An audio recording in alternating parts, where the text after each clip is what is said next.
Here come the men in white. Colmcille, your team, Tony. Colmcille, very proud to be in an All-Ireland final. Very proud, led out there by Graham Riley. Actually took the lead, leading him out. A man who's very familiar with Croke Park. I can tell you the throw-in time has gone back to 3:55. 3:55. All the crowd still coming here, fighting to get into it there. New white jersey for Colmcille. We played in white most of the year, but there's a clash of colours. Both teams play in sky blue usually, so both teams are playing the white strip today. So there's Colmcille's in the white strip. There they are, as we said, right throughout this weekend of club action. I think you had a little bit of an emotional moment there, Tony, as you saw the colours coming out. Well, absolutely I did, and I did Ben Brennan an injustice there because I didn't see Brennan at the front. I hope there's nothing wrong. Ben is the captain and he's great, but I didn't see him coming out. I see him there now. I got a little bit of a shock when I didn't see Ben. He put over a free in the last minute of both the Leinster final and the All-Ireland semi-final. He has nerves of steel, and I know the occasion won't get to Ben today. Yes, and Westport are out. I think Kevin Kane led them out, Paul. Yeah, nobody could keep with him, to be honest. Kevin means business the way he came out there. I wouldn't like to be the full forward. Well, they're out there, and Westport will wear the jersey that Dublin wore in Cavan recently, that kind of hue to it, a navy, a darker blue than is usually their case. Both teams, as Tony said, having to change from their regular strip. And lads, we get you back in a couple of moments, I think. I want to bring in Paddy O'Rourke, the Meath goalkeeper, and indeed has played outfield for Meath as well. He's an AIB ambassador as well. I don't know if we're going to have the national anthem soon or not. I see Westport are lining up in national anthem type pose. If we do, we'll pause for the anthem. We mightn't even get a chance to talk to Paddy then, in fact, but we'll get him at half time if we don't. Mike Finnerty is in position with Paul Grady and Tony Butler, and we will go to them in a couple of moments. We're about to roll here in a couple of moments, but we will stand, I think, initially for the national anthem. A very sad day for many Mayo GA fans, the death of Willie O'Connor at the weekend as well, casting a real pall of gloom among the Mayo GA family. He was never present at Mayo games and would have been here today. May God rest his soul.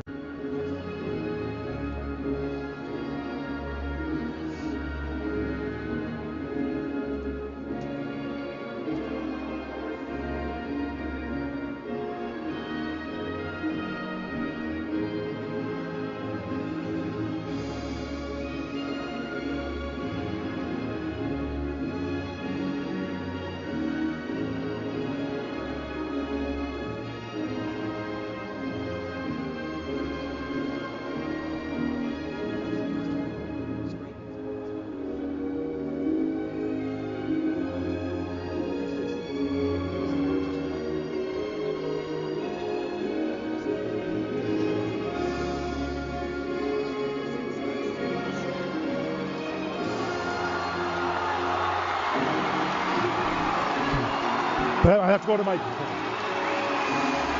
We go straight to match commentator Mike Finnerty and his commentary team. Yeah, thanks very much, Liam. You're welcome back. Those of you who have been with us since the very start, hope you're sitting comfortably. Those of you who are joining us for this AIB All-Ireland Intermediate Club Football Final, well, this is the moment you've been waiting for. Whether you're a follower of Westport from Mayo or St Colmcille of Meath, today is the day, D-Day. One of these clubs are going to become AIB All-Ireland Intermediate Club Football Champions for the very first time. Our referee is Niall Cullen from County Fermanagh. Westport, in their change colours of dark navy jerseys, will play from right to left in the first half, down towards Hill 16. St Colmcille, who have also changed their jerseys for today's final, they'll play predominantly in white with sky blue socks into the Davin end. And I'm delighted to say I'm joined on commentary today by Paul Grady from Westport and Tony Butler from St Colmcille. The ball is in, the game is on, and may the best team win. Now the floodlights have been switched on at Croke Park for the second final, as it's an early touch for the St Colmcille centre back Ian Mullen, wearing some very heavy strapping on his left leg, and that's a foul and a free in. Free for St Colmcille. May well be inside the range of Ben Brennan, their captain. He's certainly shaping up, Tony, as if he's going to take it on. There'll be no doubt that Brennan's always on the frees from that distance and from that side of the pitch. He puts two lovely frees over, as I was saying, to your co-producer there, he put the winning point over from a free in the semi-final against Pomeroy, and in the Leinster final against Rosewood. So I've every confidence Ben will slot this over, and it'd be great to get into the lead and calm things down. He's the St. Colmcille's captain, and he scuffed that shot, and despite the best efforts of his comrades in there in the full forward line, it tails away and wide, and that's the first missed opportunity. We'll run through the teams. Westport first. Patrick O'Malley starts in goal. It's a full back line of Niall McManaman, Kevin Kane and Keelan Dever. Brian O'Malley, Brian McDermott the captain, and James Welsh are in the half back line.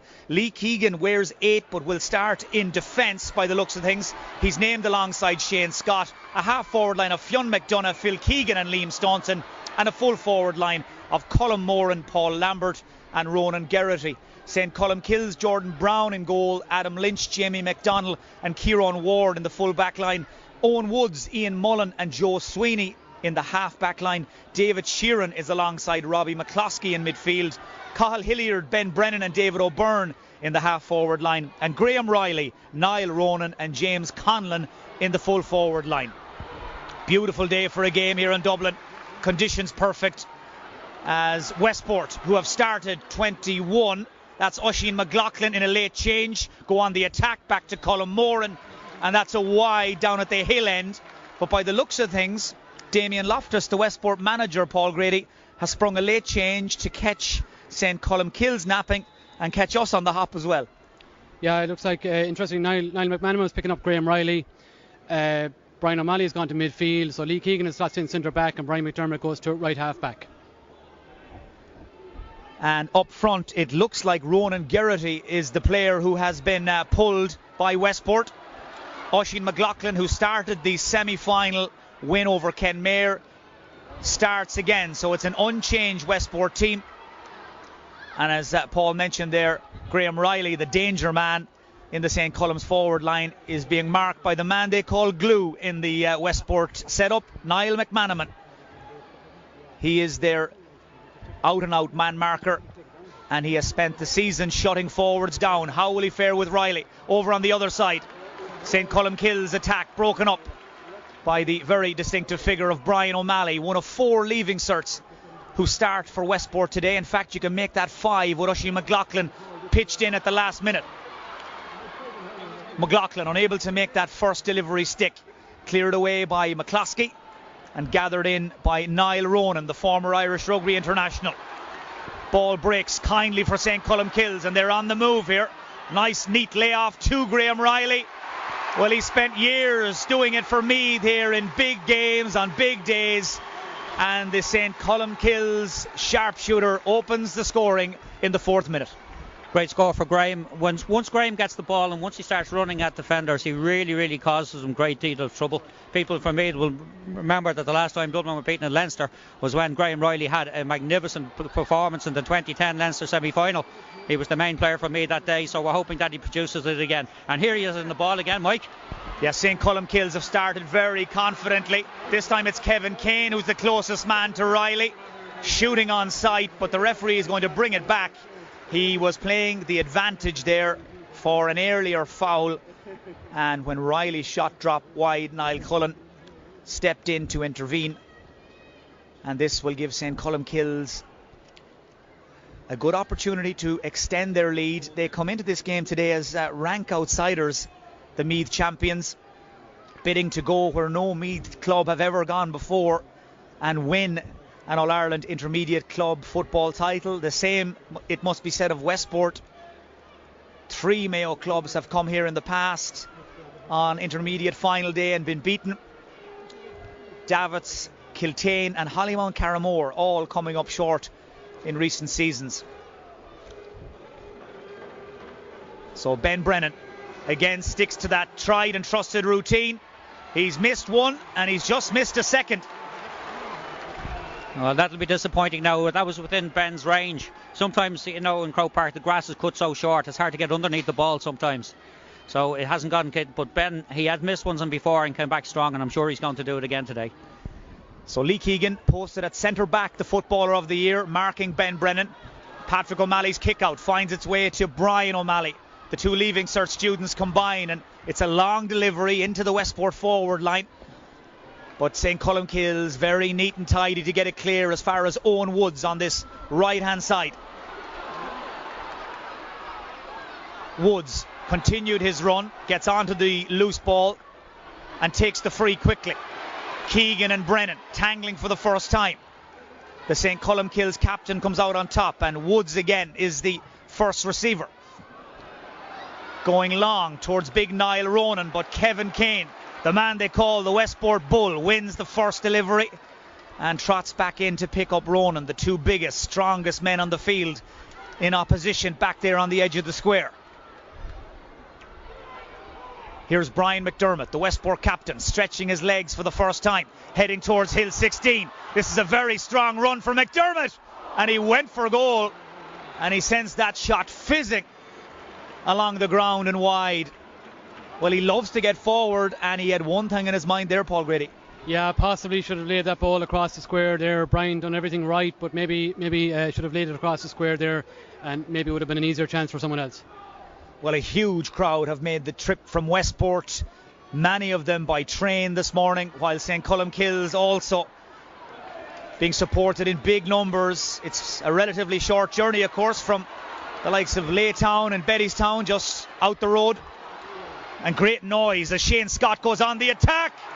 Shane Scott, the man who saved the day for Westport in the semi-final with that late penalty, has the honour of kicking their first score at Croke Park. The sides are level after 7.5 minutes. It looks like Shane Scott has come to play. Yeah, Shane Scott seems to be a man on a mission the last few weeks. He really wants this, and he steps up to the plate every time. They need someone out there. Shane responds to the task. Super mark by Robert McCloskey, the 35-year-old St. Colmcille's midfielder. St. Colmcille's go direct. Kevin Kane is hurt, injured himself as he went high for that ball, and he looks to be in some real trouble. He hasn't got back to his feet, and that's why the referee Niall Cullen has stepped in. It was completely accidental. Kane went full-blooded for the ball, and this will be a major concern for Westport. Man who started the 2012 All-Ireland final for Mayo against Donegal. He is the rock at the heart of their defence, and he doesn't go down easy, Paul, and he looks to be in trouble. No, that's concerning for Westport now. Kevin is, like you say, is not a man that goes down easily. He looks to be in a bit of discomfort there now. He could be under pressure. Tony Butler, from a St. Colmcille's perspective, we played 8 minutes, size level. How do you feel about how they've set up, and how do you feel about how they've gone so far? Well, Colmcille's are playing fairly traditionally. They're playing with players. There's no load of players behind the ball. They're playing with the three men on the inside forward line. They've played that all year. It's been interesting to note in the run-up to the games, Colmcille's games have always been very high-scoring. The philosophy of the team seems to be, we don't care how many you score, but we're going to score over not more. It looks like it's going to be a broad, expansive game because both teams have set up fairly with lots of players in the other half, and it allows the long ball to be played in. That is a concern for that chap, Kevin Kane. Yeah, he's still down and still receiving attention.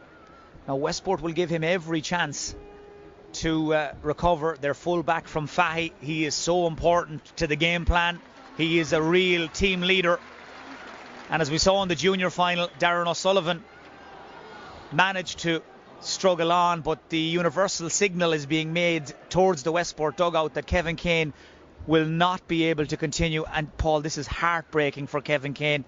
You know, we all know how much it means to him to play here with Westport today. He's had disappointments in the past here with Mayo in All-Ireland finals, and to be forced off after less than 10 minutes with an injury it's a really cruel blow. Yeah, it's a huge blow to Kevin, and it's a huge blow to Westport. You saw the way that Kevin laid out the team there before the start. He really was up for this the last few weeks. He's been exceptional for Westport since he came back from the Mayo scene late October. He's really led the way in that camp, and he really was up for this today, and he's a huge loss to Westport. And he really won't go off unless he has to, but it doesn't look good out there. And really, the best laid plans, Westport, now we're on the back foot. Well, I see already Damien Loftus, the manager, and his selectors, Conor Dever, Michael Killeen and Tom Higgins. They've had a conversation, and they've decided David Horan is the man who's going to come in to replace Kevin Kane. David Horan, very experienced defender, won a county championship medal with Westport back in 2009. And a very important squad player in the 2016-2017 season. But Kevin Kane, one of the real warriors in this Westport team. I'm sure his heart must be broken. A man who has come here with Mayo for the All-Ireland finals of 2012, 2013 and again last year, and finished second best, will play no further part in this AIB All-Ireland Intermediate Football Final. And I suppose, to use that time-honoured cliche, Paul Grady, they're going to have to try and win it for him now. Yeah.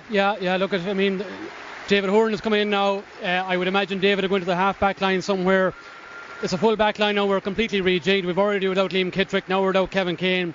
So realistically, now the first choice full back line, that leaves Niall McManamon and two lads slot in, probably Keelan Dever. I'm not sure who the other one will be. We'll have to wait and see. So the game has restarted. 11 and a half minutes on the clock. We will have a fairly hefty chunk of injury time now at the end of the first half. On the ball for Westport, it's the full forward Paul Lambert, one of the leaving certs, shoots on the run, high and wide. It remains a point apiece.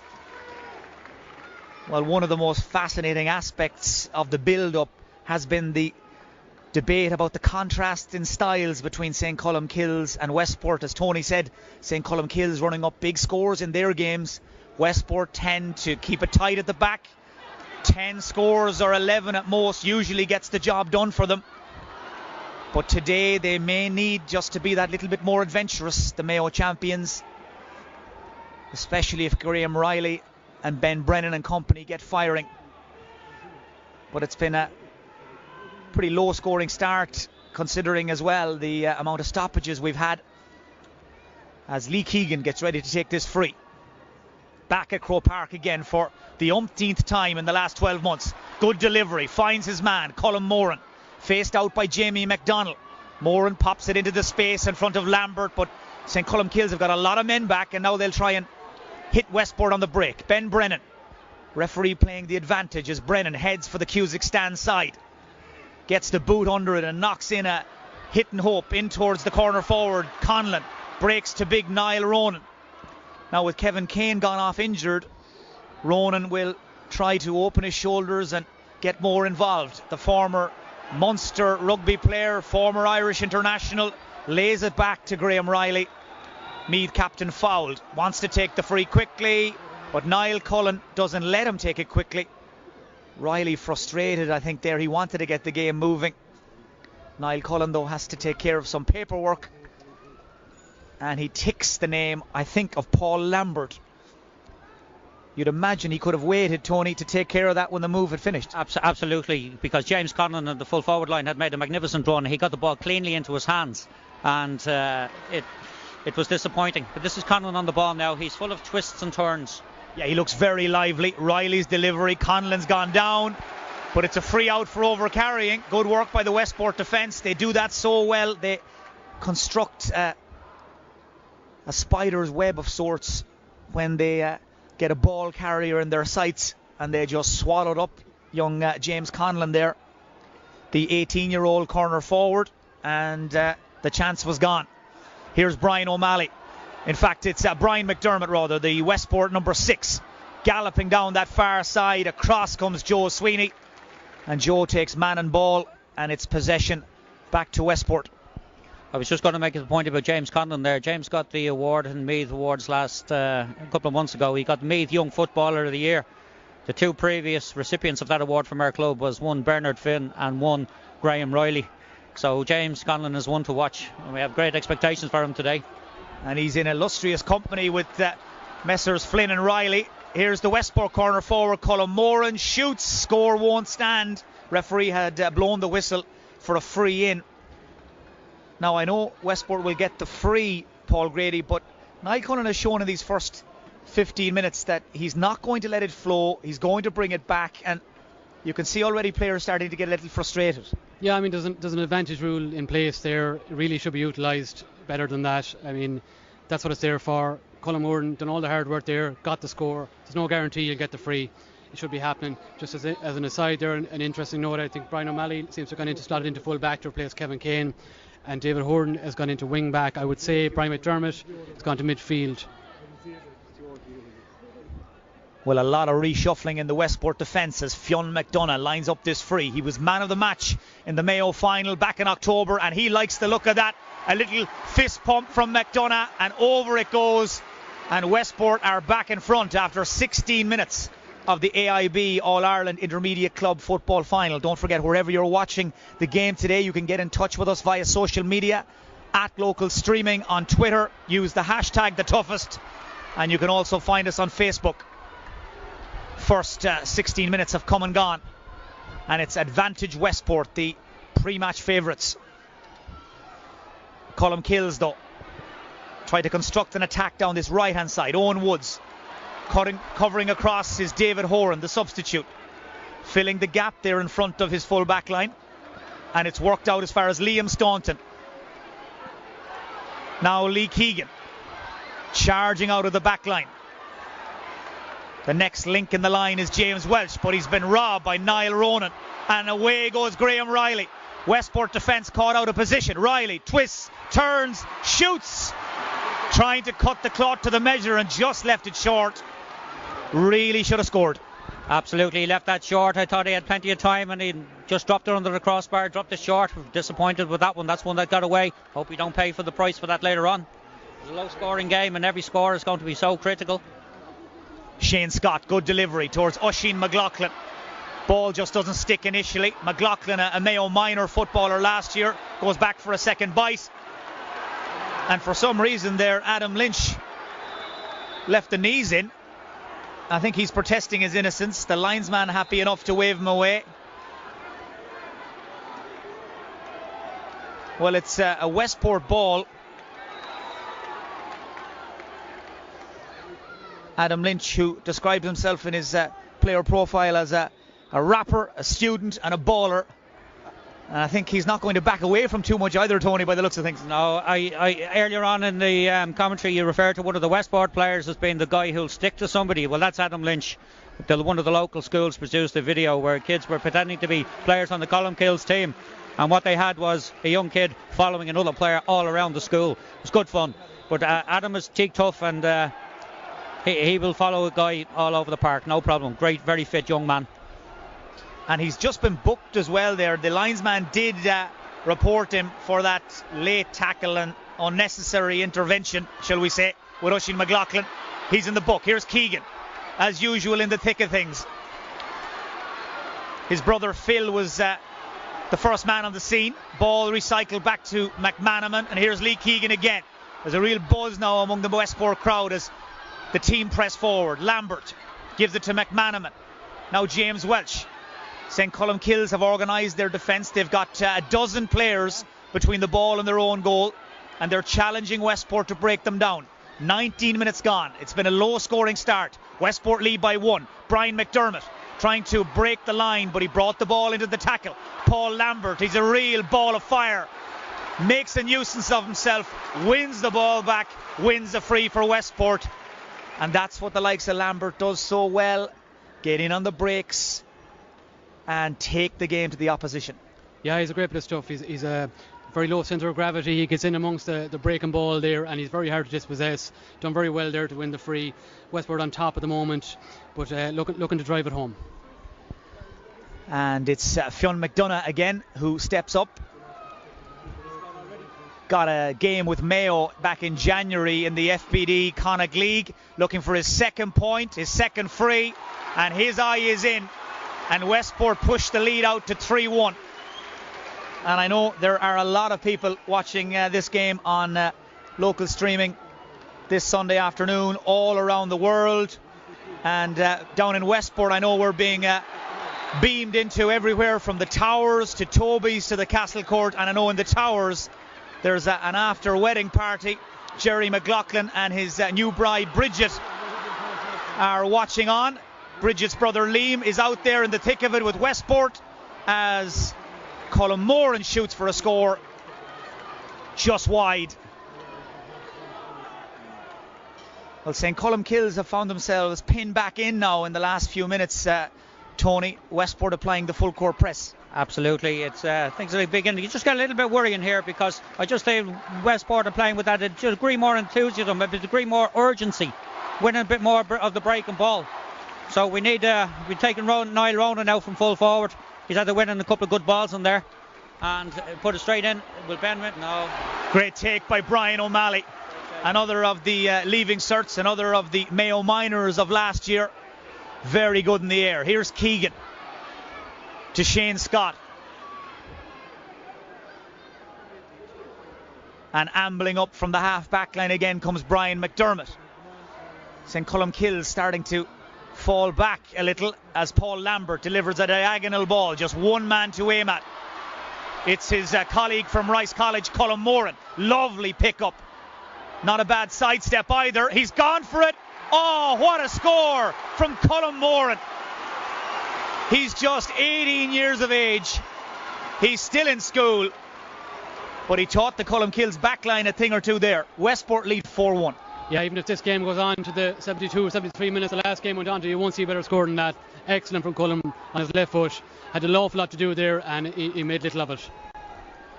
Was there a case there for travelling? Not being belittling. There was a fantastic skill set there, dummies and shifting, and just thought he might have travelled a little bit there, but we'll give him this great point. It was a great score. I think Niall Cullen alright may have given Colm Moran the benefit of the doubt as he rode the tackles, and Colm Moran with his first leaves Westport sitting on a 3-point cushion. 22 minutes gone, but a good solid 4 or 5 of those 22 minutes went by as Kevin Kane was receiving attention. So this first half is going to run on a little. Here's Liam Staunton, man who left that wedding before the speeches last night. He had his mind on the job at hand, battling away there, trying to make some hard yards. Stopped though by Joe Sweeney and company.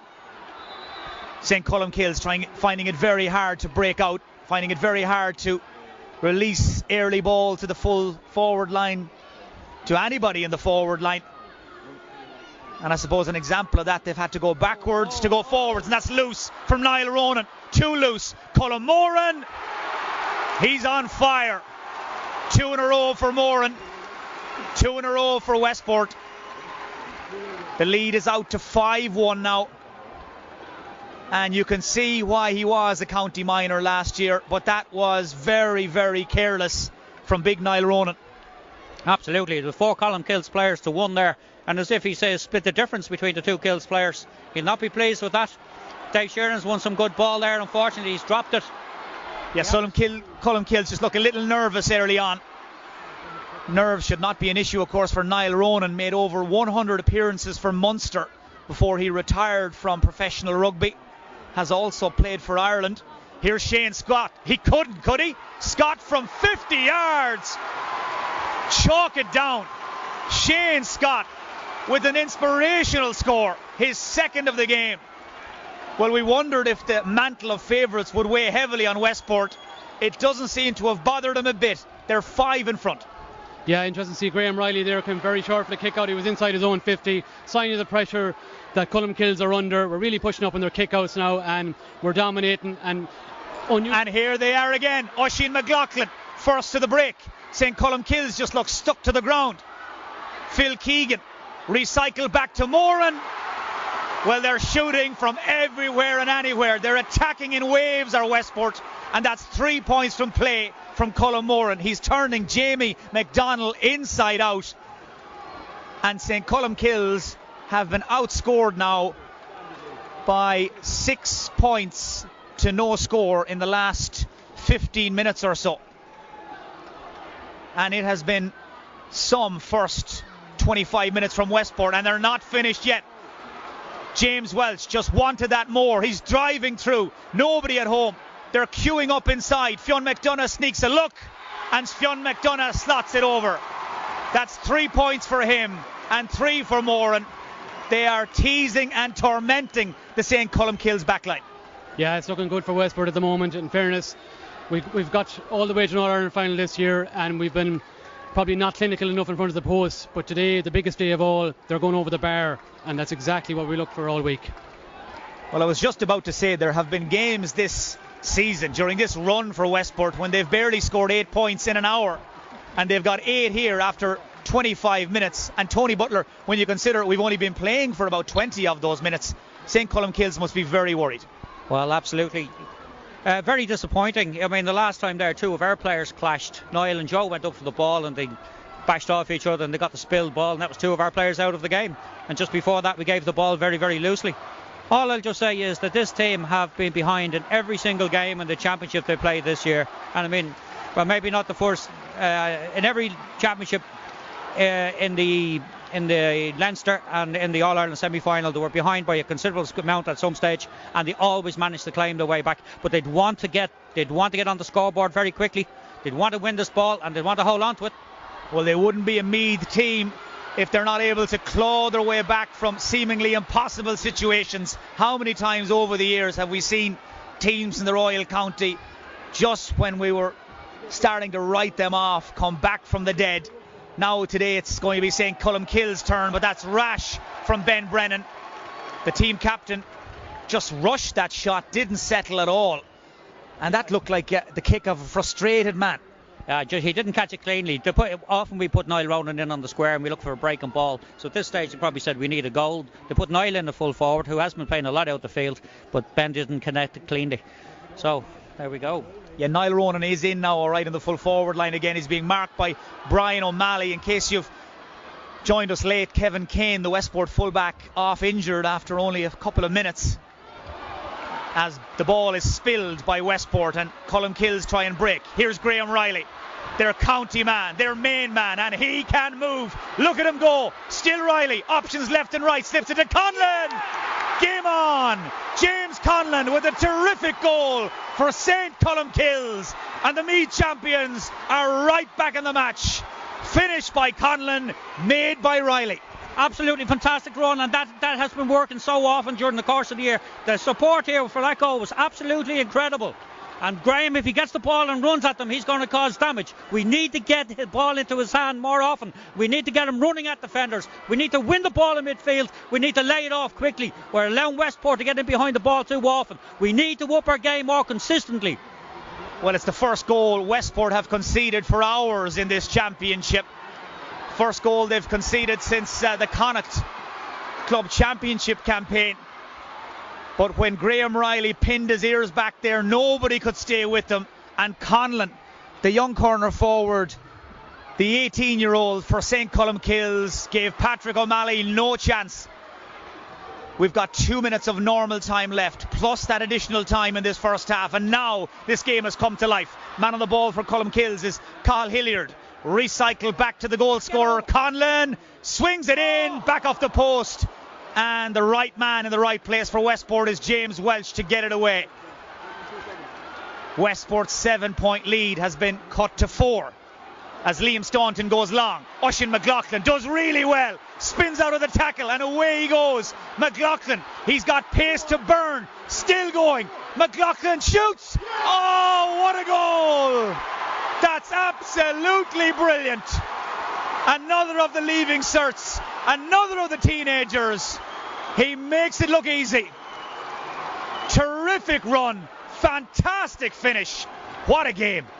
That's what Oisin McLaughlin offers you. Real pace. You can't coach that. Once he got that ball in his possession, he just burned them. And Shane Scott catches the kick out and claims a mark. You couldn't make it up. Scott goes long. Moran beaten to the punch by Jamie McDonnell. But Paul Lambert, another of the teenagers, they're so quick and mobile. Again, he gets there first. Sitting in the pocket, it's Moran, and he acknowledges it. He knew, Colm Moran, that was up and over. 4 points, all from play. He's filling his boots in the first half an hour. Westport's lead is out to 8 points again. And just when we thought St. Colmcille's had stopped the rot, Tony Butler, they're hit with a double whammy. Absolutely. Just when we thought with psychological benefit to us there, getting the goal and psychological momentum. And then that young lad goes and scores a fantastic goal. He stuck it right down the corner, hit the post. It was an excellent finish. And credit to him. That's very disappointing now. But we came back once before. We cut the lead, so we're going to do it again. Jordan Brown scuffs the kick out, but all's well that ends well for Colmcille's. Here's Graham Riley. Gives it and goes and takes the return. Riley, he has one thing in his mind. He's heading as quickly as he can for that Westport crossbar. Riley drops it in. Out comes O'Malley. It could go anywhere. Drops to Conlon. He's 5'5" and he's ducking and weaving, and somehow he's got the ball ripped out of his arms by Liam Staunton. Well, I wasn't aware you could do that, but Niall Cullen, I think, didn't see it. He just had the ball ripped from his grasp, and he's still down, James Conlon, down in the Westport Square. We're into the first minute of injury time. We've just been told we'd have at least 6, so 5 to go. Westport leading 1-9 to 1-1. Here's the goal scorer, Oisin McLaughlin. Man inside making his break is McDonough. No, it was Phil Keegan. Jordan Brown, the goalkeeper, came and he takes out the man and the ball. Phil Keegan there cleaned out, and he looks to be hurt back in the St. Colmcille Square. James Conlon has picked himself up at the other end. Men dropping like flies in this AIB All-Ireland Intermediate Club final. It's tough stuff. They are tearing into one another, and it's free to Colmcille. I just see the change there. Graham Riley was coming into the game having a big influence, and I see that the Westport people have just put Lee Keegan on him. You know, I say they're probably saying, right, what we have we hold here. Even though a long way to go, but Lee Keegan on Graham Riley. It's going to be interesting. Yeah, good spot, Damien Loftus. The Westport manager has made that move. The footballer of the year, Keegan, picking up Meath's captain, Graham Riley. Conlon beaten by the hop as Keelan Dever pops it to the runner, Brian O'Malley. 2 hops from O'Malley, and the referee, I think, for a moment there, had to have a think. Spots it, gives it free to Colmcille. Riley releases Cathal Hilliard. Hilliard takes a look, steadies down and sweeps it over the bar. Superb score from Cathal Hilliard. First of the day, man who's worn the green and gold of Meath at all levels over the years. He's in his mid-20s and he's pulled it back to a 7-point game. Much better from the Meath and Leinster champions. Well, every score gives a player confidence and gives a team confidence, so hopefully now we'll see more players coming into the game. Patrick O'Malley, former Mayo minor goalkeeper, that was back in 2015, goes long with the kick out, won by McCloskey, but he delivered it too quick and too early for James Conlon's liking, and despite his blinding pace, the corner forward unable to get there, and the ball wins the race. We're into the 4th minute now of stoppage time. We were told we'd have at least 6. It's been an action-packed first half. James Welsh, Paul Lambert makes his move. Now Lee Keegan. Westport content to bide their time. Keegan gets his head up, spots the run inside of Colm Moran, who's had Adam Lynch switched on to him, but Lynch is beaten by the hop, and Moran, there's no stopping him. Into Lambert.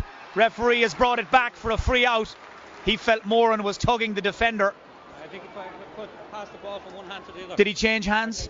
That's what Niall Cullen, I think, was trying to demonstrate. He was moving his hands furiously there, the referee. Free to Colmcille in any event, and it works out in the end for Ben Brennan. Niall Ronan tried to get there in front of Brian O'Malley, but O'Malley just got a hand in to spoil it for him. And Westport will try and work their way through the lines. Lee Keegan, 27 years of age, the oldest man on the Westport team, to Shane Scott. Roll towards Oisin McLaughlin. Westport playing the game at their own pace. Liam Staunton, that's a poor ball. He just seemed to get caught in 2 or 3 minds there, Liam Staunton, on a different wavelength to the other forwards. As we tick into the 6th minute of stoppage time. So roughly 60 seconds, give or take. And then it will be at the discretion of Niall Cullen. Here's the Colmcille's midfielder, David Sheeran. Day job is Agarda. Ball popped out to Owen Woods. Westport erecting the barricades as Woods delivers. One man inside. It's Conlon. Lovely flick back towards Riley. Outnumbered 4-1, and there was a hand where there shouldn't have been a hand. Graham Riley fouled. Well, Westport get the bodies back so quickly around the ball carrier. Those passes have to be precise and perfect. but Riley used all his experience there, and he gets what he came for. Absolutely, yeah. You're quite right, Mike. The way I see it is that the Colmcille's build-up, sometimes if you play across the pitch, it is allowing Westport to reset. And when they reset, it's just hard to break through. And we have to get early ball, nice crisp passing in at the full forward line, and they have to be out in front with more urgency than we've seen so far. But the ball into him, it has to be better. Well, the referee, Niall Cullen, blows for half-time. That point from Graham Riley means that St. Colmcille's have narrowed the margin back to 6 points at the break. It's been a fascinating first half in the AIB All-Ireland Intermediate Club football final, but it's advantage Westport. The Mayo and Connacht champions lead the Meath and Leinster representatives by 1-9 to a goal and 3. St. Colmcille's of Meath and Westport of Mayo not wasting any time in the dressing room at the break, both out and being very punctual ahead of the start of this second half. No changes as far as we can see on either side. The only thing we have spotted is that Lee Keegan has gone back into the full back line to shadow Graham Riley. He was switched on to Riley midway through that first half when Riley started to get a run on his first marker. And it looks like the Footballer of the Year is going to spend at least the early stages of this second half close to his own goal. So the referee, Niall Cullen, gets this second half underway. It's Colmcille's playing in the white shirts from right to left in the second half, down towards an empty Hill 16, and they're on the attack straight away. Big Niall Ronan is in under this, and he flicks it down, and it's popped up and over by Ben Brennan. Well, the Colmcille's captain has been waiting impatiently to get that first score of the day. He's had a few near misses and a few bad misses, and I'm sure, Tony, he's a relieved man to see that ball finally go over the bar for him. Well, absolutely. Ben is one of these players, the heart and soul of the club, and he'll always compete, always great concentration.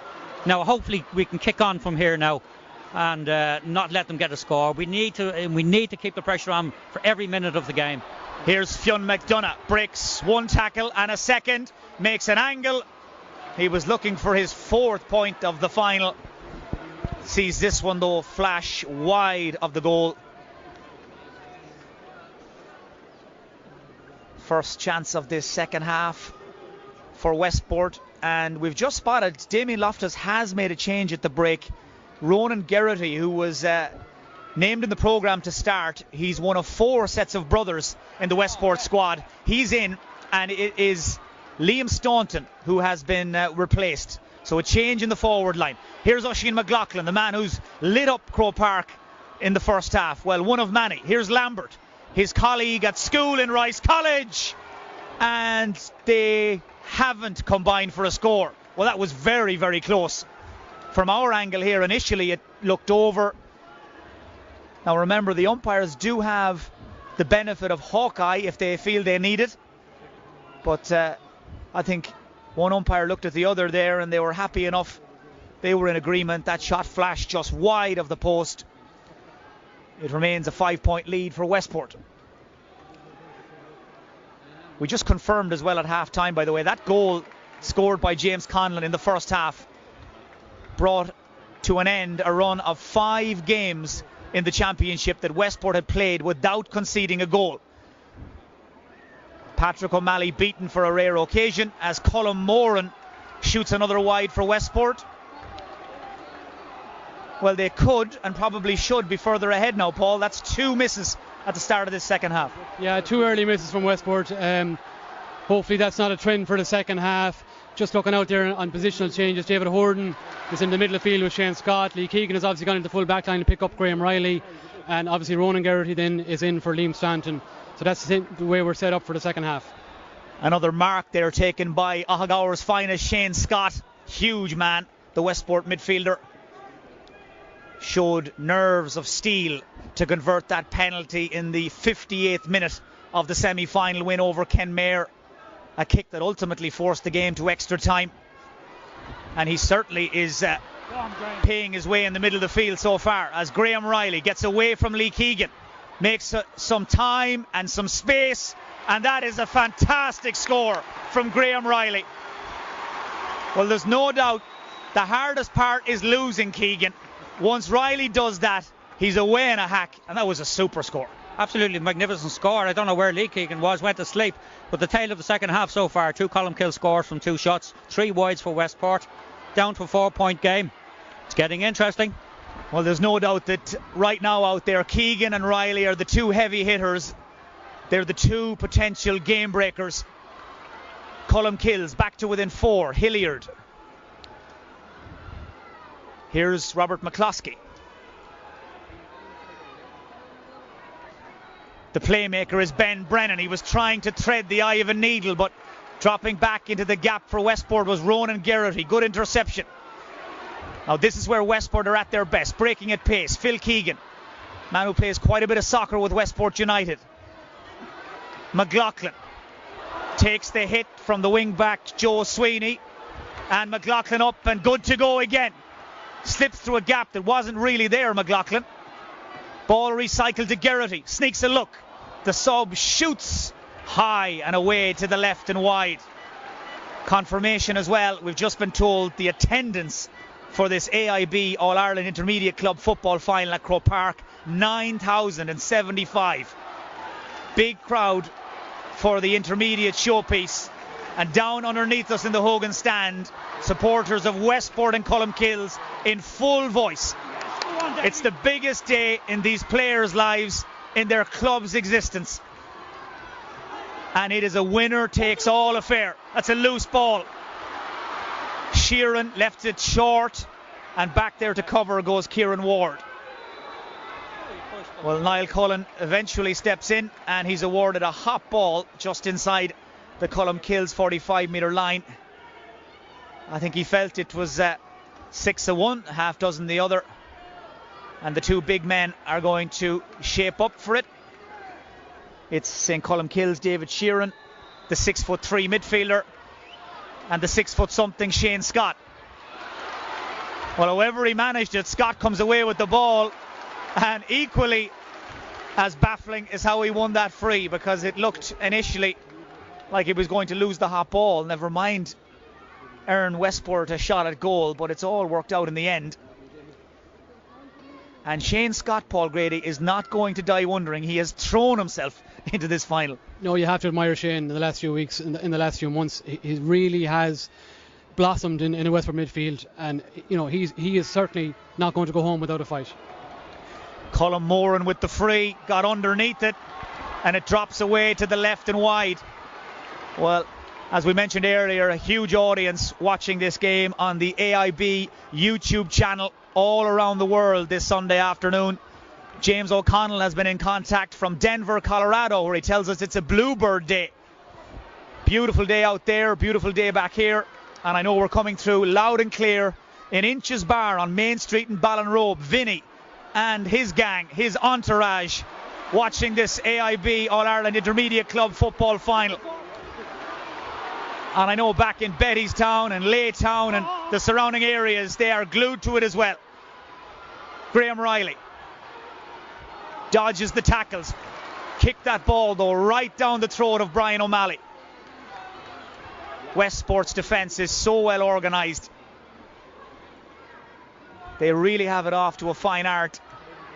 They have been suffocating teams all through this championship run, from early last May right to this afternoon. Brian O'Malley leaves it across for Brian McDermott. He, of course, if Westport go on to win this, will be the man that lifts the trophy. Still a long way to go though. We're just 7.5 minutes into the second half. Here's Lee Keegan.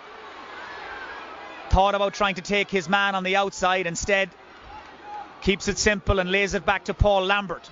Colmcille have set their defence. Shane Scott decides he's going to shoot over the blanket. What a finish from Shane Scott. Another one right out of the top drawer from the Westport number 9. 3 from play and counting. He's having the game of his life on the biggest stage of them all. Westport lead by 5 again. Yeah, you're looking for leaders out there, and Shane Scott is absolutely standing up to it. Here he goes again for another kick out. Well, he's stuck in everything, Shane Scott. And Colmcille are struggling to get to grips with them. Won their first Meath Intermediate Championship for 28 years back in 2016. and trying to break new ground here at Croke Park, but now they have some catching up to do. They've fallen 5 behind.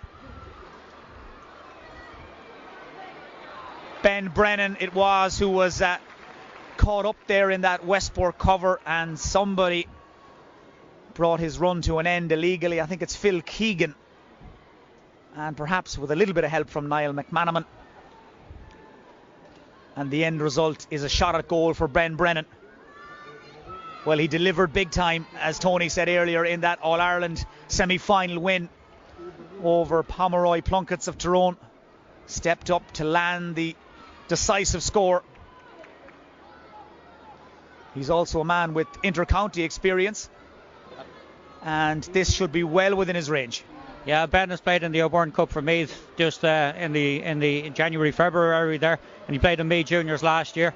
Yeah, we need this one, Ben. Come on, over the bar, Ben. Ben Brennan steadies, shoots, and Patrick O'Malley, the tall Westport goalkeeper, was stretching every muscle there. Ben Brennan just didn't get enough on it, didn't get underneath it, and Patrick O'Malley denies Colmcille a score. Their manager, by the way, Colmcille, is getting ready to make a double substitution.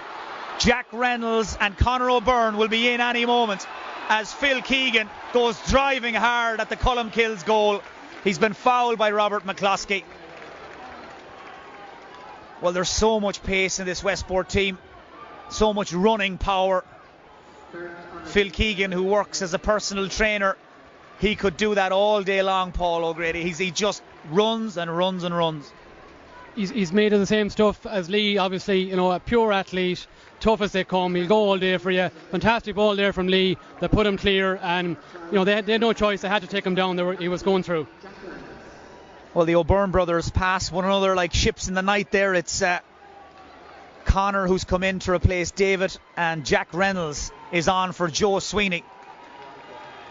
Colmcille feels it's time to roll that dice, make some changes. We're 11 minutes into the second half. Westport leading by 5 as up to the plate steps Fionn McDonough.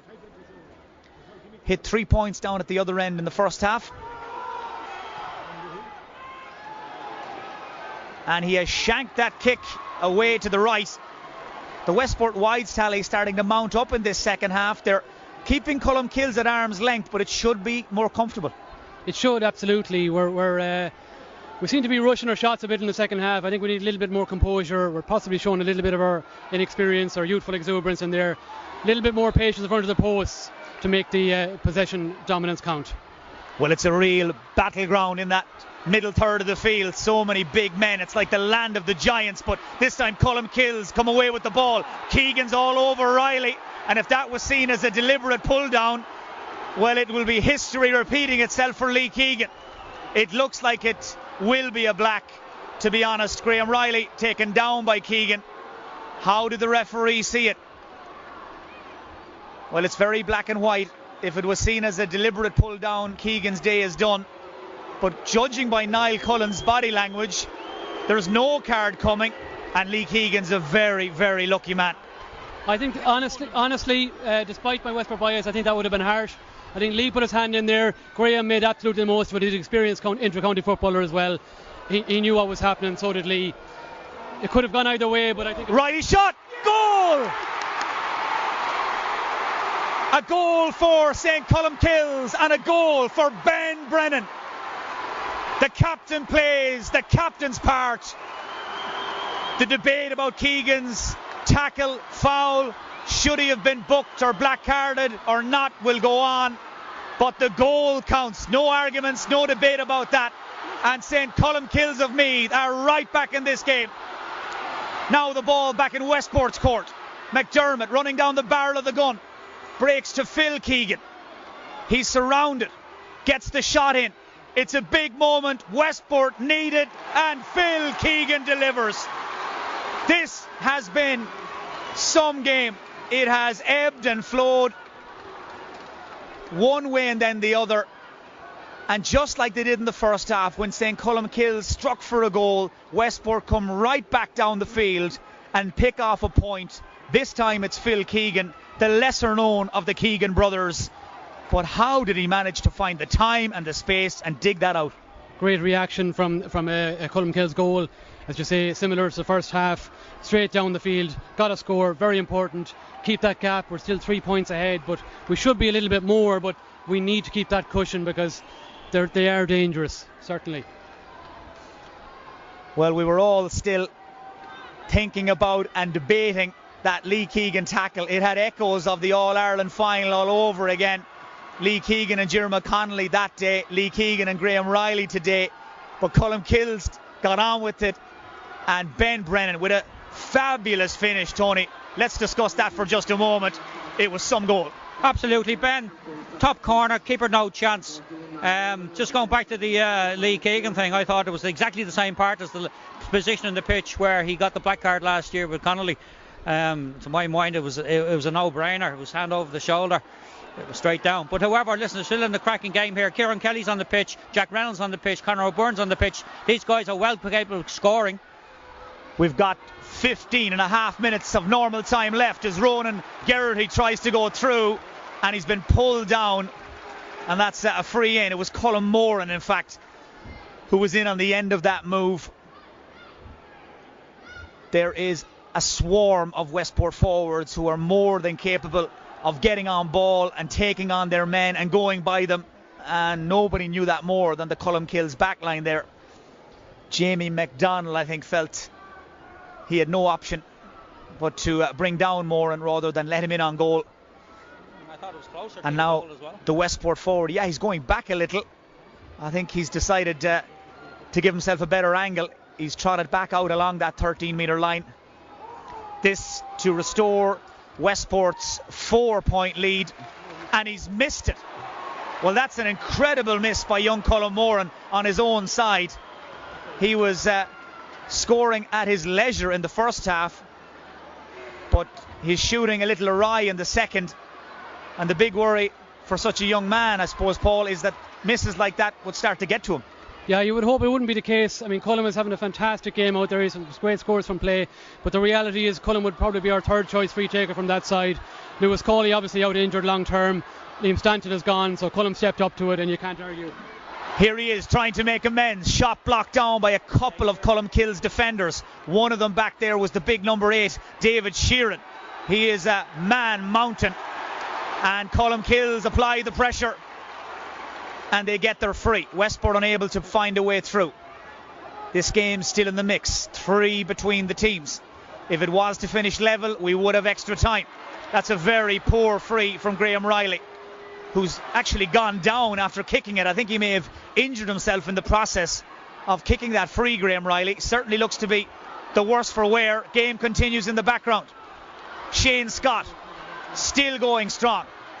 He's got some engine. Shot blocked away for a 45.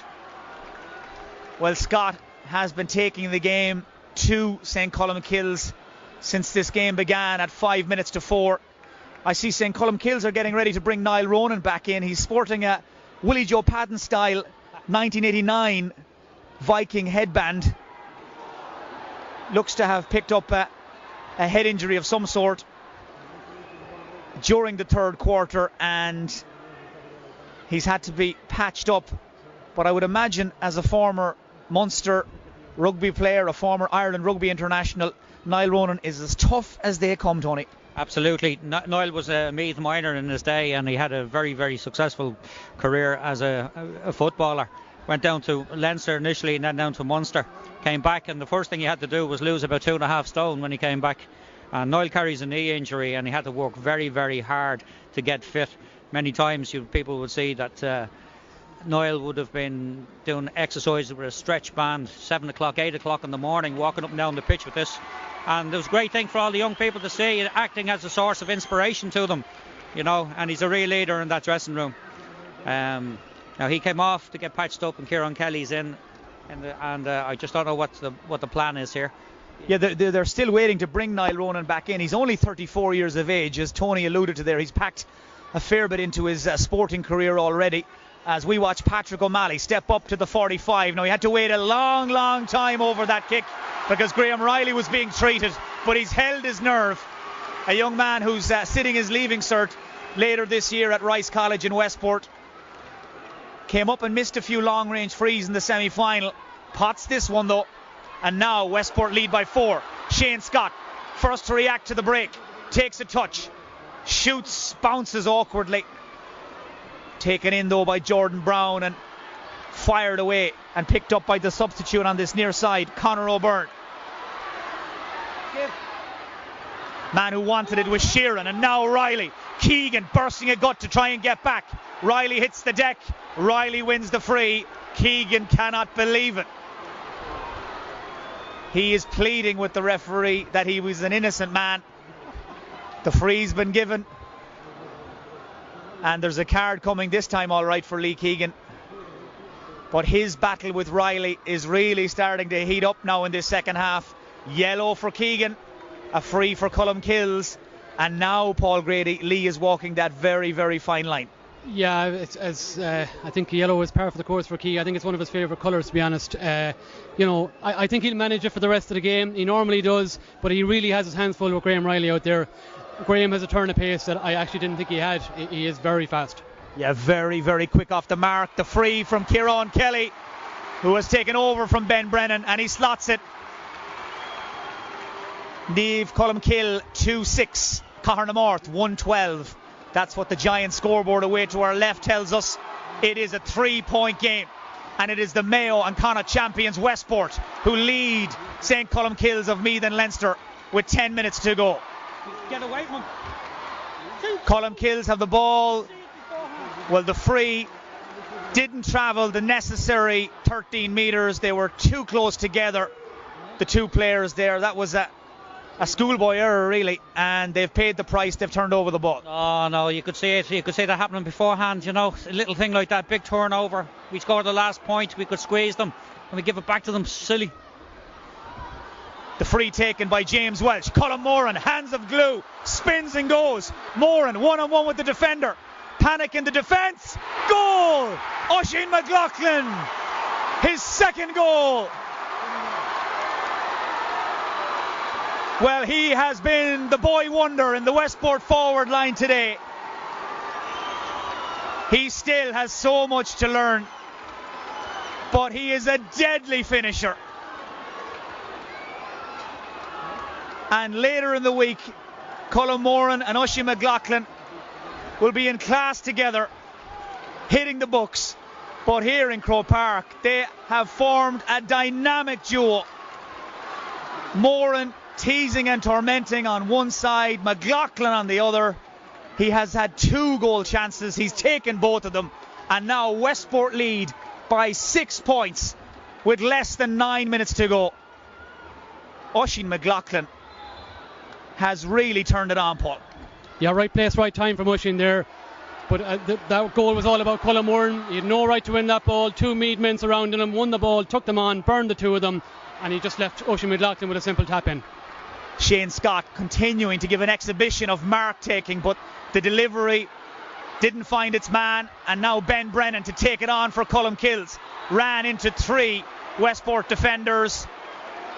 Referee felt they should have taken a step back, or certainly shouldn't have charged at him the way they did. It looked like Ben Brennan had given up the ghost there and just ran straight into the blue wall, but he gets his free. 8 minutes to go now, time running out for Colmcille. Absolutely, I see a change being made here in Colmcille. Again, when there was a clash between 2 Colmcille players and the man from Westport, he got away, but we have an injured player down there, and I think Jeff Kavanagh is coming on. Another change by Colmcille, the quick free. Man on the ball is Kieran Kelly. Decoy runs being made left and right. Riley gets room to swing the boot, and Riley drives it high and wide. Well, he'd lost his shadow, Lee Keegan, for a moment. He had to take a very quick look at the goal and let fly. 7 minutes to go, still 6 between them. Are Westport about to go where Davits, Kiltane and Hollymount Carramore were unable to go in recent years and win the AIB All-Ireland Intermediate Club title? It is their game to lose at this stage. Ben Brennan goes in hard. He's got Glue McManaman for company, gives it to Sheeran. inside towards McCloskey, and Patrick O'Malley comes, lets the ball run. McCloskey's gone down. Everybody's looking to the referee, Niall Cullen, and the referee is looking at everybody, and he's backpedaling away. He feels nothing to see, nothing to report. It's a kick out to Westport. Hearts in mouths, Paul Grady, as Patrick O'Malley essentially tried to do a Bruce Groveler on it and step over the ball and let it run out, and it nearly went horribly wrong. I think Tom Higgins played an absolute blinder there. I think he was blind in the umpire's view of that. Well, the referee, by the looks of things, has been contacted by one of his fellow match officials. May have been maybe an umpire down behind that goal. He's certainly heading to his earpiece. Oh, he's given a penalty. Oh, that's incredible. He'd let the kick out be taken. He had waved the protests of St. Colmcille's away, and then all of a sudden we saw him reaching for his earpiece. Somebody stepped in, either a linesman or an umpire, to say you've got a decision to make, and Patrick O'Malley has been black carded. Well, you really couldn't make that up. I think it's called a delayed reaction, but Tony Butler, now what happens? The Westport goalie black carded, and St. Colmcille's have a penalty, a lifeline, with 5 minutes to go. Absolutely. Now Jack Reynolds is at their getting on the ball. Jack is a very accomplished player in both soccer and Gaelic. He has turned down, he had a soccer scholarship in Trinity College, turned it down to play Gaelic for Colmcille. He will stick this down into the bottom corner. I've every confidence in him. Now, to be fair, I thought Robbie McCluskey might have bought that penalty. I feel so sorry for that goalkeeper. The ball was way gone, and Robbie jumped in, and he bought the penalty, and I hope that's just the way games can turn on refereeing decisions here. That the referee got it wrong with the Lee Keegan one. That went against us. I thought that one went for us. Now, I see there's 5 minutes left. There's going to be a lot of injury time. It's all to play for, but this one has to be put away. Jack, hold your nerve. Stick that down the corner. Paul Grady, talk to me about Aaron Dunn. He's just been called in, David Clark style, to face a penalty with 4 minutes to go in an All-Ireland final. This is the stuff of which dreams are made. If he can save it, if it goes in, game on. Yeah, possibly goalkeepers don't dream of this kind of situation. They dream of saving a penalty when maybe they're on the pitch a bit longer than this. But Aaron, very good club player all through. He played a lot of club football outfield for Westport underage, and this is his big chance to... He hasn't played a single championship minute on this run. It's Colmcille's Jack Reynolds against Aaron Dunn. Goal! 3.5 minutes of normal time to go, and this AIB All-Ireland Intermediate Club final is giving us the grandstand finish. Westport 2-12, St. Colmcille 3-6. The Meath champions are back to within 3, and we are in for a nail-biting last few minutes.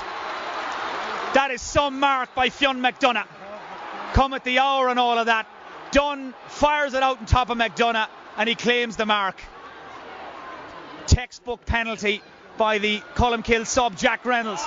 McLaughlin jersey tugged by the corner back. Adam Lynch is already on a yellow. Referee plays the advantage. No advantage accrues. It's going to be brought back for a free. And now, if Niall Cullen sees that as a yellow card offence, Adam Lynch is in trouble. But it looks like he's going to be happy enough to give the free. But Jack Reynolds held his nerve. Not long on the field, Tony. Tucked it away. Absolutely, I had immense confidence in him, and I did predict he'd go low into the corner because I've seen him do that on more than one occasion. Great asset, great pace, but we 3 points behind. Now we need this lad. Westport left a lot of scores behind him in the second half. I reckon that was tiredness kicking into these young lads, and as Colmcille were just hoping that this one will go wide. So it's Fionn McDonough. He delivered his finest hour so far in the county final win over Kilchama.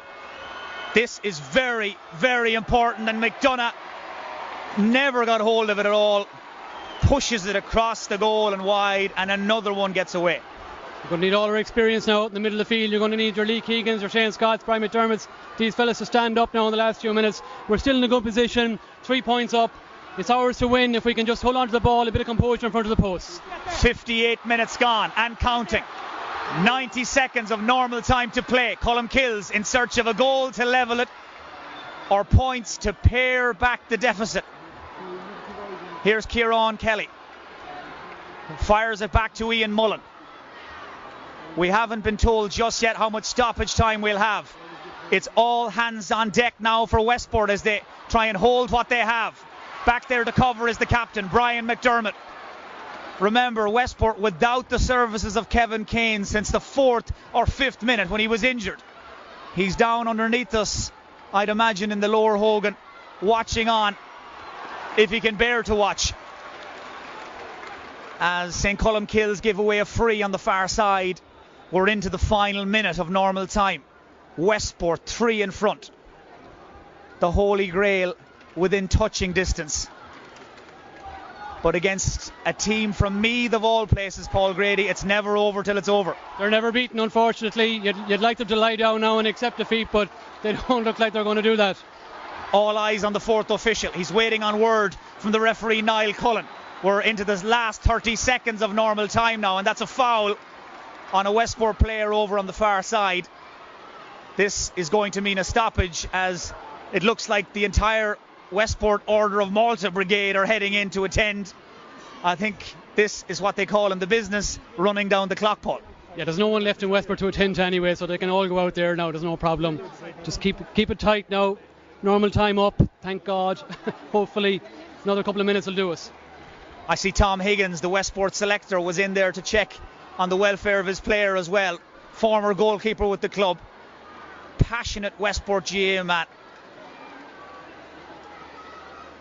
He is Damien Loftus' right-hand man, Michael Killeen his left-hand man, and they're all present and correct as Shane Scott lines up this free. Have St. Colmcille's got one kick left. We're into injury time.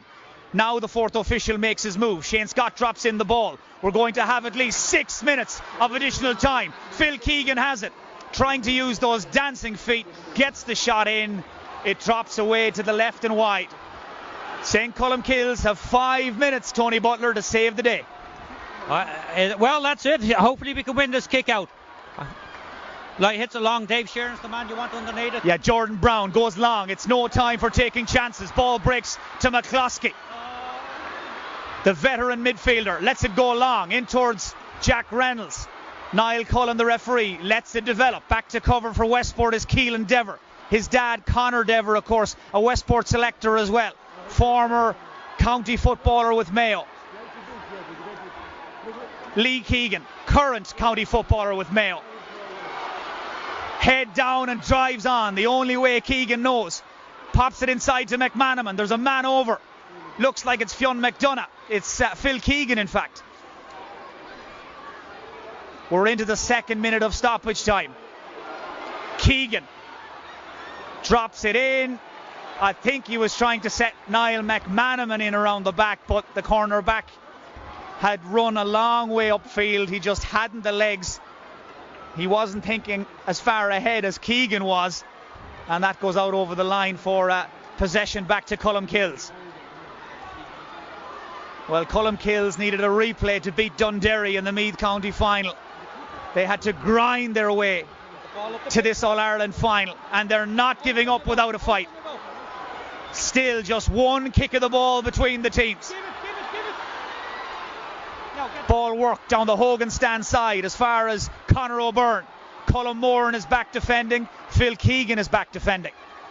Westport have built a wall across their own 45. Keegan gets in. Keegan makes the challenge. He's given away the free and he's on a yellow, remember. And Niall Cullen's body language would suggest he wants to show a card. Now, Lee Keegan was initially called over. The referee now, in fact, is going looking for somebody else. It's Keelan Dever. Well, bottom line is Colmcille have a free in. It looked like Lee Keegan initially it was who had committed the foul, but Keelan Dever, in fact, was the man fingered by the referee. Yellow for Dever for his part in the challenge.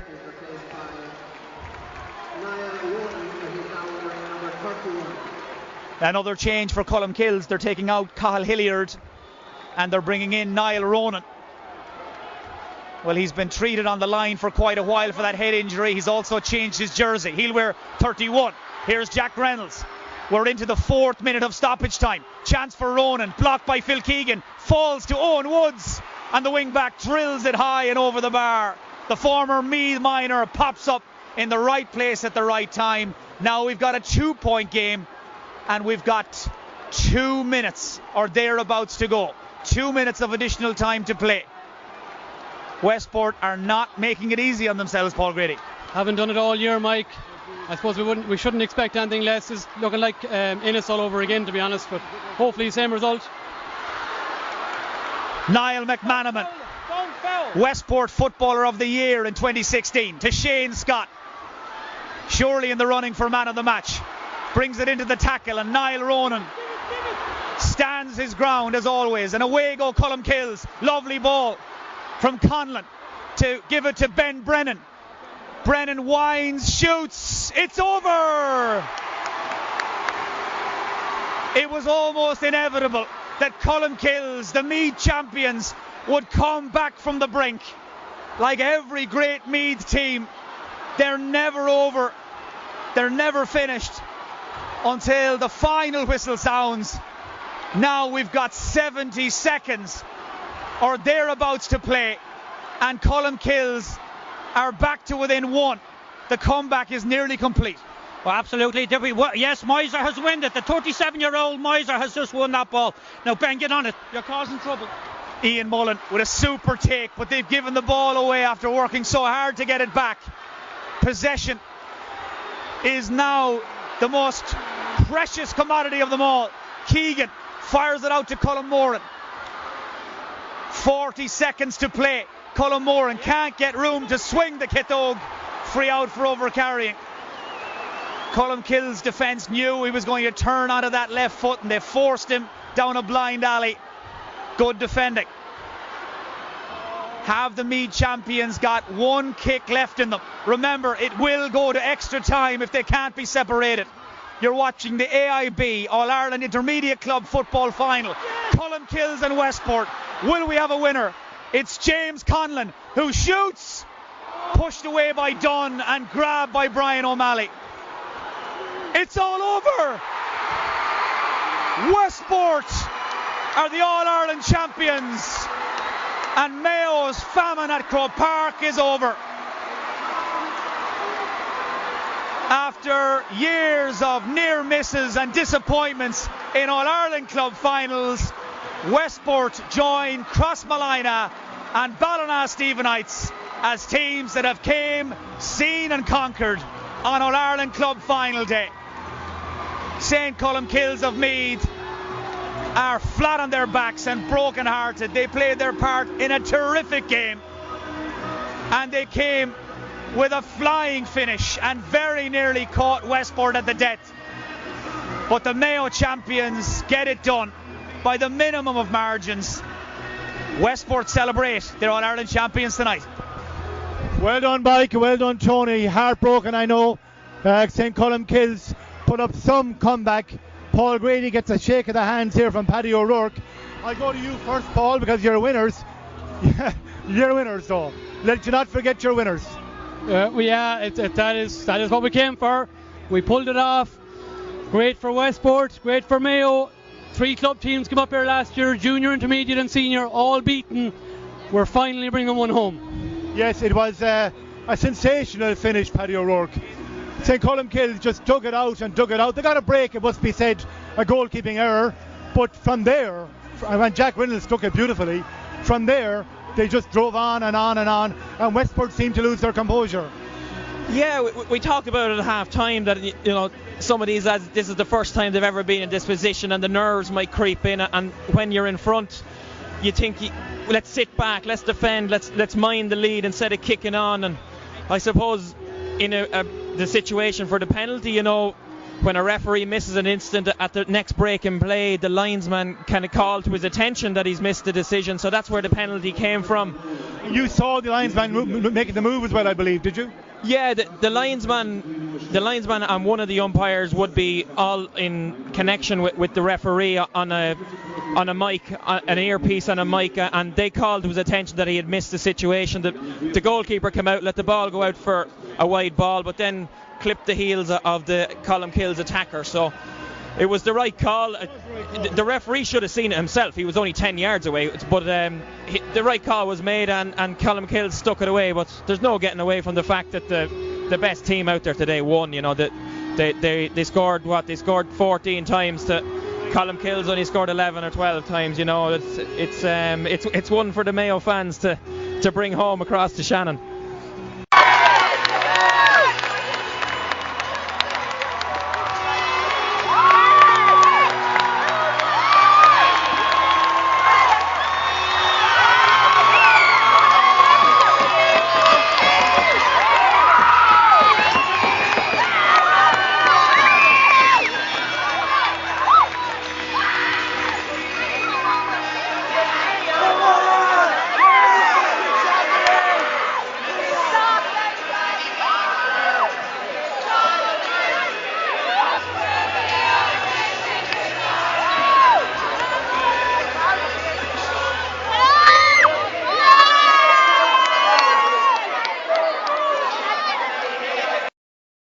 Westport, All-Ireland champions. What more could you ask for? Yeah, they're making their way to the steps. I don't see Kevin Kane.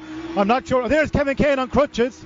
We have Kevin Kane on crutches, a man who would dearly love to have been there, I've no doubt, but he's making his way. How he's going to make it under health and safety up the steps, I don't know, but I wouldn't like to stop him either. I don't know who's going to stop him. And for Lee Keegan, of course, Footballer of the Year last year, 4-time All-Star, has seen a lot of heartbreak here as well. Absolutely, and I've spoken to Lee and Kevin about this. So after the county final win, you know, I was making a point of very happy for those guys who have come out of Croke Park and such disappointment the last few years.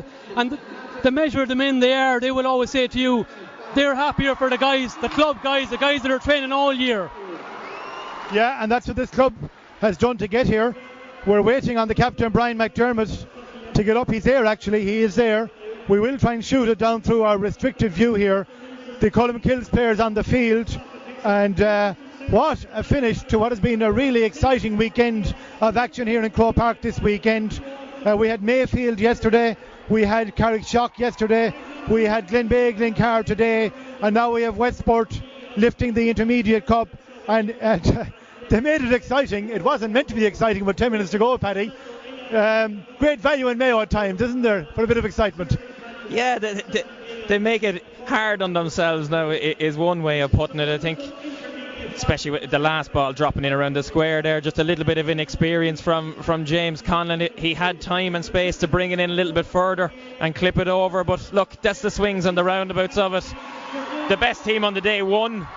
It's what it's all about there now. The pictures down on pitch side, you know, the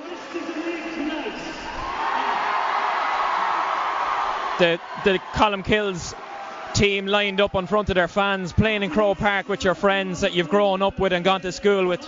It's a massive occasion for everyone. And yes, we've Tony Butler in from Colmcille's as well. We'll get to you in a second, Tony. We want to try and catch the presentation. Brian McDermott, the Westport captain. There it is. They've won the FAI Junior Cup in the past in Westport United, and now they have won the All-Ireland Intermediate title. And Paul and I have been at a lot of Westport games, both local streaming wise and just as supporters as well. And it's fair to say, Paul, they struggled through a few games, found it hard to score, but they pulled off a big one today. Nearly let it slip, but a big score and some great performances. Yeah, I think you possibly have to agree yourself. We've come a long way since the long grass in Ballarobe last November. That made a job of you, Paul. Absolutely, yeah. That was great winter training. If they could overcome that, replay with Shrulgan Corrib, 6 games in 5 weeks to win a county title, 3 games in a week to culminate that county championship. The whole world was against you, Paul. Absolutely. Today you lose Kevin Kane after 10 minutes, Paddy O'Malley 5 minutes to go. We've made it hard for ourselves all the way, but nobody has been able to beat us. Absolutely, Paul. Well said. A great character, Paul Grady. A great supporter of local streaming all through the year. I'm going to try and catch some of Brian's speech. 3 cheers for Colmcille, who still stand arranged on the sideline, on the pitch.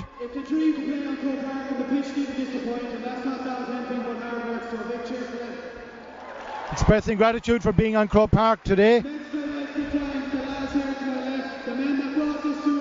the men that brought this to us, he says about the men, and 3 cheers for the boys, he says. And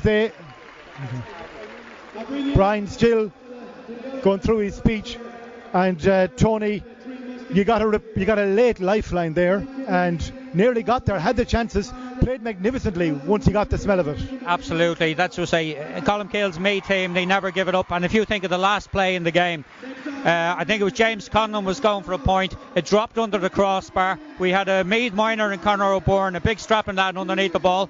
And fair play to the Westport sub keeper. He came, he got his hand to the ball. But that was the smallest margin. That could have gone into the back of the net, and we could have something different. But on behalf of Colmcille, I'd like to congratulate Westport. They're a terrific team, terrific players. They had a great shape to them. They were very hard to break down. A good game plan. Lots of players in the appropriate positions. Plenty of speed. Young man in the middle of the pitch caught some great ball and scored some lovely points. And I tell you, this is a fantastic occasion. 10,000 people at an intermediate final and junior final, served up 2 great games. Great compliment to Sean Kelly all those years ago, opening it up. I think it's a great thing. Yes, indeed, Tony. Just 1 second, Tony. So I think Brian's speech is done. He's calling up the players to lift it coming up, and they'll all enjoy this moment. I'm sure there'll be a special cheer for Lee Keegan, their Footballer of the Year. They're going through there. James Welch, Liam Stanton, Fionn McDonough, Mayo under 21 prospect this year, no doubt. Kevin Kane on crutches, played here in minor finals, senior finals. There he is, big cheer for Kevin. A real stalwart of the Westport club, Kevin Kane. Let's hope his injury is not too bad. With a lot of injuries in Croke Park today, let's hope all players. Who's that number 31, Paul? Gary Kane, Kevin's brother. Gary's Kevin's brother indeed. Alan Kennedy, Phil Keegan, and I think Oisin McLaughlin, is it? Yeah. 2-goal hero today, Oisin McLaughlin. Absolutely, Oisin. Stuff dreams are made of. Come to Croke Park. Made his debut in the semi-final and comes to Croke Park and 6 away 2 goals. Colin Morden and Paul Lambert, 2 great young men today as well.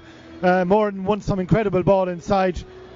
A double act from Ohagowar, those 2 lads, have to admire them. All politics is local. Seamus and Charlie, 2 proud men tonight. Yes, indeed. Seamus Morden and Charlie Lambert. Young Niall McMenamin, he has been magnificent as well for Westport all year. Patrick O'Malley, big cheer for him. He had a few nervous moments near the end there. But all's well that ends well for Westport. I didn't see Lee Keegan going through yet. Yes, I see him coming up there now. Brian O'Malley there in the sub-keeper, he was pressed into action unexpectedly. Aaron Dunn, he kicked one beautiful kick out here in front of the goal, in front of the stand. And is that Tom Reynolds, I think? Famous Tom Reynolds. Famous TR, and there's Lee Keegan. Lee Keegan, and in Mayo they don't come much more popular than Lee Keegan. And 28 is Conor Clark, and there's Shane Scott. And didn't he play some football today? Fantastic.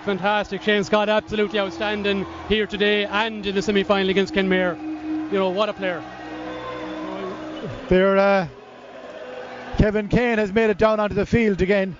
I don't see the manager Damien Loftus there now. The St. Colmcille players still consoling themselves. They know they got within a whisker of it, and as Paddy said, they probably were slightly second fiddle for most of the game, but what matters is the final whistle, and they were nearly there. And Paddy, if they came and won it, it would have gone down as a famous victory. Against the odds for most of the game. Came with a great burst, capitalised on the chance they got, nearly got there. Exactly, it would have nearly been a smash and grab, from the position they were in at half time. But the 2 points just before half time to bring it from an 8-point gap to a 6-point gap made it a doable task in the second half, and it came right down to the last kick of the ball. And that's what happens in them sort of games. Another day it would have went over the bar and we'd be watching extra time, but it dropped short, and the goalkeeper, the sub goalie, came in. He didn't have much to do, only picked the ball out of net from the penalty, but he got a hand to it, got the danger away from his goals, and the referee blew it up. And I suppose that the Colmcille's players have so much to be proud of. That they've come from winning their intermediate to winning a Leinster to being in an All-Ireland final. There will be heartbreak on the way home, but that they've given their supporters so much to cheer about over the last 4 or 5 months, and now their thoughts and attentions will turn to maintaining their senior status now. Okay, Paddy, thank you very much. And I'm going to call in Mike Finnerty here for a second, our match commentator as well. Tony and Paddy, we'll let you go. Thank you very much for joining us. And thanks for all you brought to our coverage today. Paddy O'Rourke, May I be. And Tony, a final word from you from Colmcille. We're going to regroup. We're in the senior championships next year. We'll regroup. And the last thing I'd just like to say, congratulations to Westport and the credit to the club themselves, the Mayo GAA, and we wish them the best in their senior ranks. Hope that Kevin Keane is okay. Hope it's not a senior injury, and the best of luck to those kids doing their leaving cert this year. Take care. Thanks very much, Tony. Very sporting words to finish what has been a very sporting year. And Lee Keegan is down there, Paul, with his father. Yeah, great to see. Absolutely fantastic. That's what it's all about. And I'm looking down there. I see Damien Loftus and Tom Higgins, Conor Dever, great stalwart at the club, Mick Killeen. Huge credit to those lads. They took that team from very disappointing defeat to Belmullet last year in a quarter-final all the way to All-Ireland champions. So massive credit to them, the shape those lads are in and how well they were prepared. And just on behalf of the club as well, just to thank everybody who helped us out in any way during the year. Fundraising in the last few weeks has been tremendous. Their Colmcilles make their way off as well, and they're getting a very appreciative round of applause from the Westport fans as well, it must be said. It has been a weekend of great sportsmanship here, and that does not mean the game's lacked intensity. Far from it. We had 3 really epic collisions, you'd have to say. The hurling intermediate final yesterday was one-sided between Carrick Shock and Haskra Fohana, but today we had 2 wonderful games of football. And I suppose, Mike Finnerty, it is fair to say that as a Mayo-based service, we do enjoy the advantage of knowing Westport better and having covered more of their games this year. It's been a privilege to work with Tony from Colmcilles and all their side today, and Paddy O'Rourke from Meath. But for the Mayo Club, Mike, for Westport, a huge day. Oh, huge day, Liam, and you can just see how much it means to them down there. I've been lucky enough to follow their fortunes right from the start of the Mayo Club Championship in the day job, and I've got to talk to a lot of their players and meet a lot of their players during the course of that run, and you just have to spend a bit of time in their company to realise just how much it means to them to represent their club and their town. And for those people who may not be familiar with Westport, it's a huge sporting town, and for years and years the GA club in Westport would have played second and maybe even third fiddle as well to the local soccer club and the local rugby club. But over the last 5 or 6 years in particular, there have been an awful lot of people in Westport working extremely hard to develop their facilities, which are now second to none in Connacht, not to mind Mayo. They have a state-of-the-art AstroTurf, state-of-the-art clubhouse and dressing rooms. Their underage structure has been revolutionised in the last 5-6 years. They now are winning County A championships from under 14 right through to minor, and you can see the fruits of that labour paying off today. 5 leaving certs start in today's team. They've won their second intermediate club championship in Mayo in 8 seasons. They've won their first Connacht, their first All-Ireland today. And this is going to be huge for Westport into the future, because it's going to inspire another generation of Lee Keegans and Kevin Kanes. It's going to see the club go from strength to strength. And I suppose the icing on top is that we got such a great contest. It lived up to expectation. It was every bit as good as we hoped it would be. Yes, and more celebrations down there. There's another gathering of Westport people, and this is the beauty really of the championship games we played here in Croke Park. When the game is over, you can find your family. It's not the 85,000 day. That's brilliant as well, don't get me wrong, but you can find your family, Paul. You can have those very special moments, and you can see it. They don't want to leave, because in some moments these moments will have passed. There will never be a day like this again. No, man, this is what you dream of. This is what club players dream of, and it's the beauty of club football, I suppose, as opposed to county football. These lads are all there amongst their family and friends, and what went on in Westport the last few weeks in terms of fundraising and everything else, everybody got behind it. There was a gang of us yesterday washing cars in Westport. We're here in Croke Park today. That's club football. It's brilliant. Did you do well? We did very well. I wouldn't like to give you the number, but we did very well today or yesterday. You didn't get a lot washed for €10, I'll put it that way. You needed to dig deep. Yeah, but it's the thought that counts. Absolutely, yeah. One or two asked how much, but just keep filling the bucket, or it'll only be half washed. or we'll dirty it. Okay. So the Westport players, we had a lap of honour yesterday by Carrickshock, I think it was. They went in front of the empty hill. Westport are making their way down there as well, unless it's to get a picture below. Lee Keegan would savour the trip around the hill, empty or not. Mike. Yeah, Liam, I just see a man down there that I think we need to dwell on for a few moments. Damien Loftus. I mean, 2 years ago, maybe even 2 weeks ago, not many people outside of Westport knew who Damien Loftus was or where he'd come from. And now I think everybody's going to know his name. He's a Dublin native, played his underage football here in Dublin with St Vincent's, played minor hurling and football with Dublin back in 1985, and he married a Westport woman. He moved down to the area a few years ago, took on the Westport team a couple of years back when nobody really was interested in taking them on, and he's completely turned their fortunes around.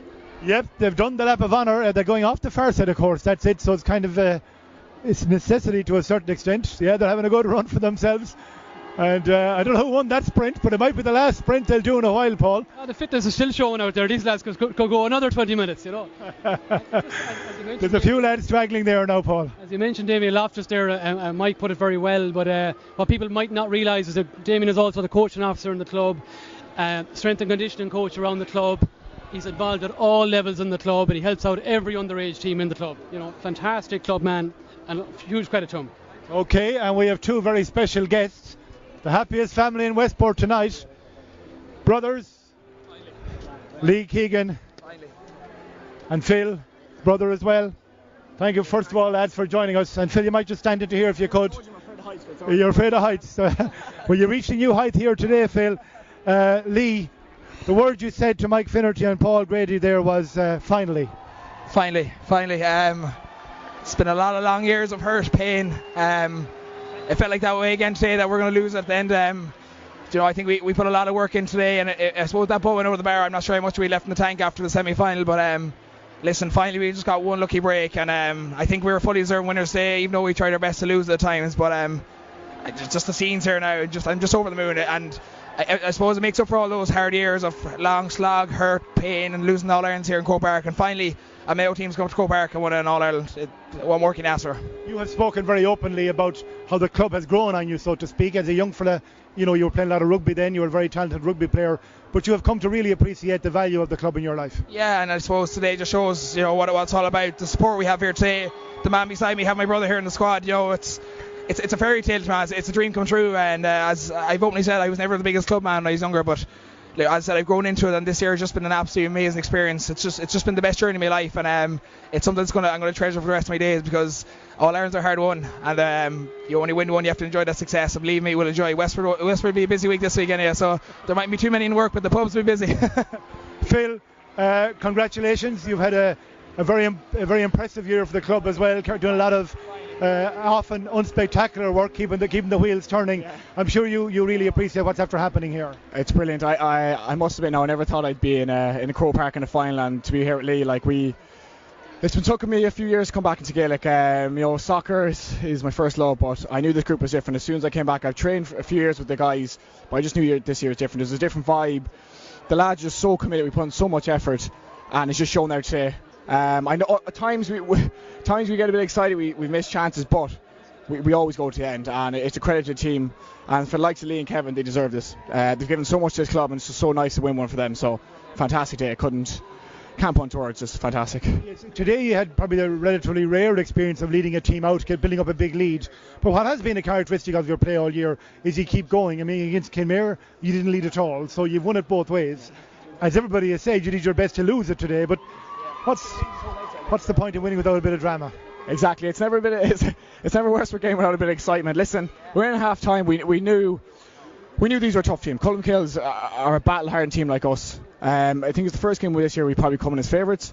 It's the first game since the first round against Ireland we've actually conceded a goal from open play. So we conceded a goal, but you can see straight away. Oisin McLaughlin, young lads, stepped up, got the goal, kept their head. A few silly mistakes, and like I said, a bit of excitement in the end. But sure, listen.